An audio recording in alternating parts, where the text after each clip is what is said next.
सुमित्राज kitchen मध्ये तुमचं खूप मनापासून स्वागत आहे। तर टेस्टी असा हा सरसों का साग आणि हे बटर, खूप छान टेस्टी अशी ही डिश आहे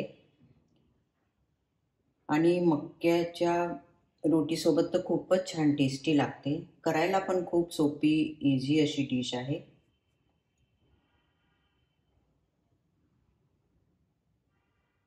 सरसोची भाजी आहे आणि हा बथू आहे, तुम्ही पाहू शकता। ही सरसोची भाजी आहे, निवडून स्वच्छ धुवून घेतलेली आहे, तुम्ही पाहू शकता।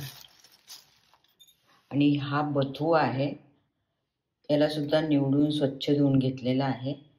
जर तुम्हाला बथुआ जर नाही मिळाला तर ह्याच्याऐवजी तुम्ही मेथी, पालक असं पण मिक्स करू शकता, पण बथुआ टाकल्यामुळे ह्याची टेस्ट खूप छान येते। हे आपण आता कुकरमध्ये घालून घ्यायचं आहे।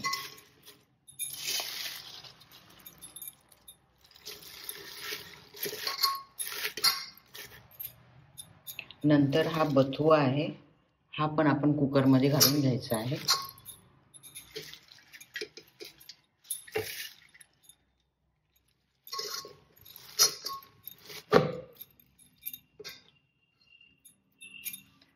नंतर आपण ह्याच्यामध्ये पाणी टाकून एक अर्धा ग्लास पाणी टाकून घ्यायचं आहे आणि ह्याला कुकरला 4 शिट्या काढून घ्यायच्या आहे। कुकर गॅसवर ठेवलेला आहे, कुकरला 4 शिट्या झालेल्या आहेत। आता आपली भाजी शिजली का आपण चेक करू। ही छान शिजली आहे, पण आपल्याला ह्या भाजीला छान घोटून घ्यायचं आहे। मी एक रवी घेतलेली आहे आणि त्याला याच्यामध्ये मी छान घोटून घेणार आहे।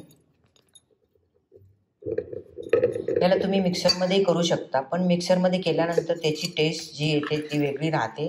आणि हे असं आपण 1 चमचा किंवा मी रवी घेतलेली आहे, याच्याने असं जर घोटलं तर खूप छान टेस्ट येते।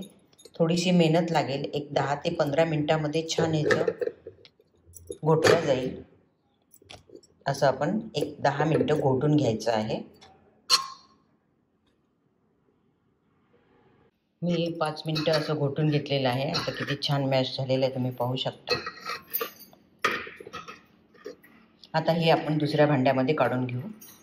गॅसवर कढई ठेवली आहे आणि त्याच्यामध्ये एक अर्धा चमचा साजूक तूप घालत आहे। तुपामध्ये सरसोची भाजी खूप छान टेस्टी होते आणि थोडंसं अगदी मी तेल सुद्धा घालत। आता याच्यामध्ये थोडेसे जिरे घालून घ्यायचे आणि थोडासा हिंग सुद्धा घालत आहे मी, खूप छान टेस्ट येते।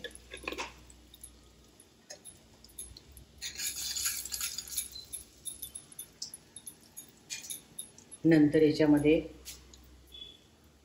एक 7-8 लसणाच्या पाकळ्याचे तुकडे केलेले आहे।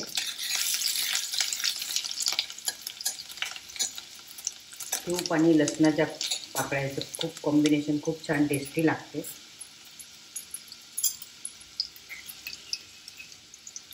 एक पाव चमचा अद्रक किसून घेतलेला आहे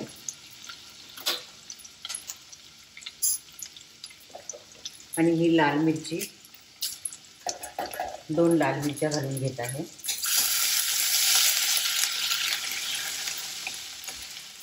आणि एक मीडियम साईजचा कांदा बारीक चिरला आहे आणि 2 हिरव्या मिरच्या बारीक चिरून घेतल्या आहे, हे घालून घ्यायच्या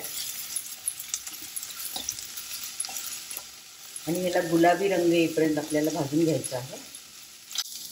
कांदा आता थोडासा गुलाबी रंगावर आला आहे आणि ही सरसोची भाजी आपण जी मॅश करून घेतली होती ती अशी झालेली आहे।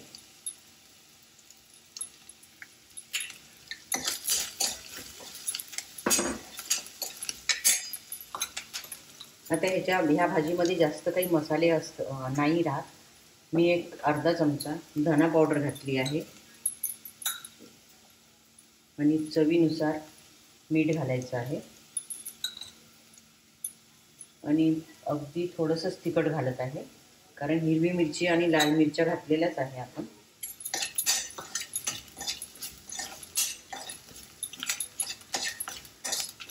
मस्त असा सुगंध सुटला आहे।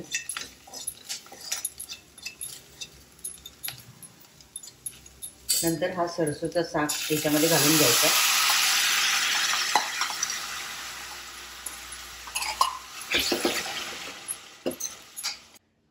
या भाजीमध्ये असं पाणी वेगळं होते आणि भाजी वेगळी राहते, म्हणून याच्यामध्ये 1 ते 1.5 चमचा मी मक्याचं पीठ घालत आहे. जर तुमच्याकडे मक्याचं पीठ जर नसेल तर बेसन जरी घातलं तरी चालेल. आणि हे छान मिक्स करून घ्यायचं. म्हणजे भाजी आपण ताटामध्ये वाढली किंवा प्लेटमध्ये वाढली तर पाणी वेगळं आणि भाजी वेगळी अशी होणार नाही. आता याला छान शिजून घ्यायचं आहे. जेवढं छान तुम्ही शिजवाल तेवढी याला टेस्ट छान येणार आहे. आता याच्यामध्ये थोडीशी कोथिंबीर घालून घेत आहे.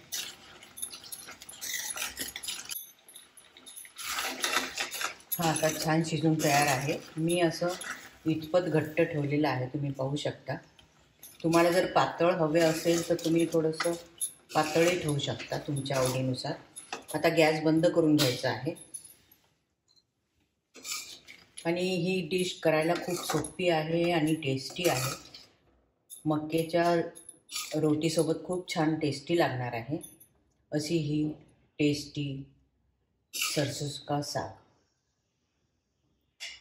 तुम्हाला ही माझी डिश कशी वाटली जरूर कळवा. आणि तुम्ही माझ्या चॅनलला नवीन असाल किंवा अजूनही जर सबस्क्राईब केलेलं नसेल तर सबस्क्राईब करा. आणि तुम्ही माझ्या वेळात वेळ काढून माझा व्हिडिओ बघितल्याबद्दल धन्यवाद. असा हा टेस्टी सरसों का साग.